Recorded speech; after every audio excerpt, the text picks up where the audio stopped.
क्योंकि तरबूज से रिलेटेड तो मैं सोशल मीडिया पे बहुत चीज़ें देख रही हूँ, लोग डरा रहे हैं। मतलब अल्लाह ताला की इतनी बड़ी नेमत है और गर्मियों के सीज़न के लिहाज से जितना उसमें वाटर कंटेंट है हमारे लिए बड़ा हेल्दी है, फ़ायदेमंद है।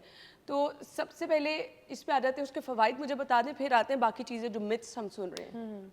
अच्छा, वाटरमेलन बहुत ज़्यादा हेल्दी है और मिथ्स भी ऑब्वियसली इसके साथ उतनी ही रिलेटेड है, बिकॉज जितना ज़्यादा प्रमोट किया जाता है एक फ्रूट, उसके साथ उतनी मिथ्स अटैच हो जाती हैं। अच्छा, इसमें ये कि इसके हेल्थ बेनिफिट्स में सबसे पहली बात तो ये कि इसमें 90 to 92% वाटर होता है। तो मतलब इतना ज़्यादा पानी का कंटेंट गर्मियों में बहुत ज़्यादा बेनिफिशियल होता है। आपने देखा होगा कि गर्मियों में जब हमें वैसे एक्सटर्नली गर्मी लग रही होती है या ज़रा हॉट वेदर, ह्यूमिड ज़्यादा हो जाता है, तो हमें एसीज हम जनरली ऑन करते हैं, लेकिन हम इंटरनली कूल डाउन करने के लिए बॉडी को वाटर बेस्ड फ्रूट्स रिकमेंड करते हैं, जिसमें वाटरमेलन नंबर टॉप पे है। तो वो इतना अच्छा है कि एक तो पानी का बहुत अच्छा कंटेंट है और दूसरी बात ये कि इसके अंदर लाइकोपीन्स मौजूद होते हैं, तो ये आंखों के लिए बहुत अच्छा है।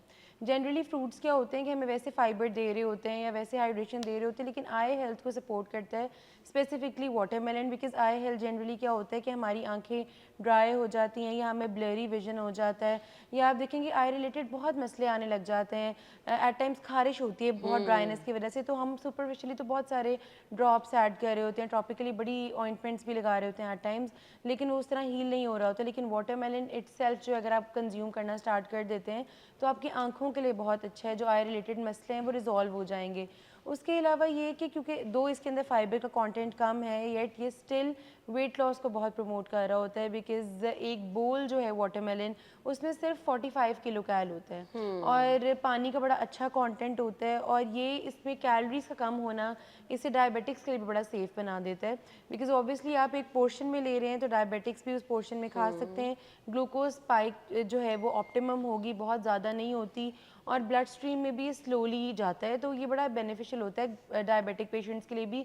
जनरली जो डायबिटिक पेशेंट्स होते हैं उनको शुगर क्रेविंग्स होती हैं और उन्हें समझ नहीं आती कि क्या खाएं, तो ऑब्वियसली फ्रूट्स भी जनरली उन्हें कह दिया जाता है नहीं ये मीठा है अवॉइड करें, तो इसका ग्लाइसेमिक इंडेक्स दो ज़्यादा है, लेकिन पोर्शन जो है उसमें मैनेज करके आप खा सकते हैं, वो कम्प्लीटली सेफ़ होता है, वो आपकी कोई स्पाइक बहुत ज़्यादा नहीं देता, एक ऑप्टिमम रेंज में रखता है।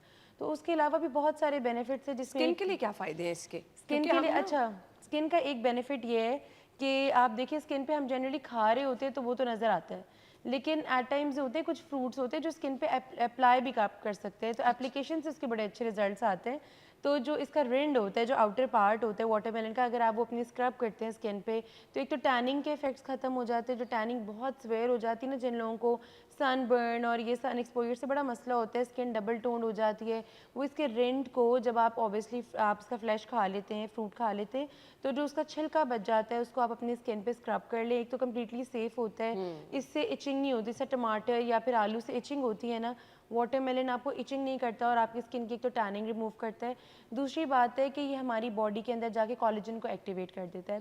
सो जो भी चीज़ें हमारी डाइट बेसिकली कोलेजन को एक्टिवेट करती है, हमें कोलेजन एट टाइम सुपरफिशियली नहीं भी लेना पड़ता, डाइट सैंपल होंगी तो आपकी स्किन में इलास्टिसिटी बहुत अच्छी रहती है।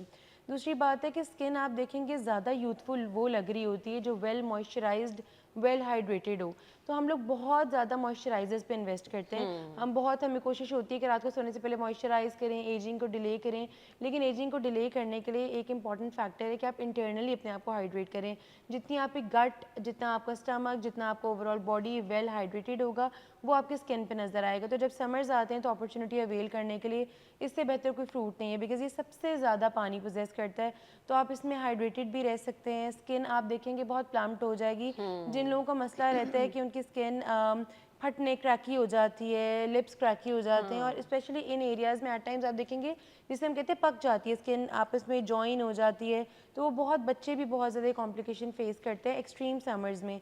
तो अगर आप वाटरमेलन का इस्तेमाल करते हैं तो क्या होता है कि इस तरह के प्रॉब्लम्स नहीं आते, जो लिप्स की पैचीनेस, ड्राइनेस होती है वो ख़त्म हो जाती है, उसके अलावा जो हमारे डिस्कलरेशन हो जाती है वो भी ख़त्म हो जाती है। यानी ओवरऑल आप देखें कि इसके कितने फ़ायदे हैं आँखों के लिए, आपकी स्किन के लिए, आपकी गट के लिए।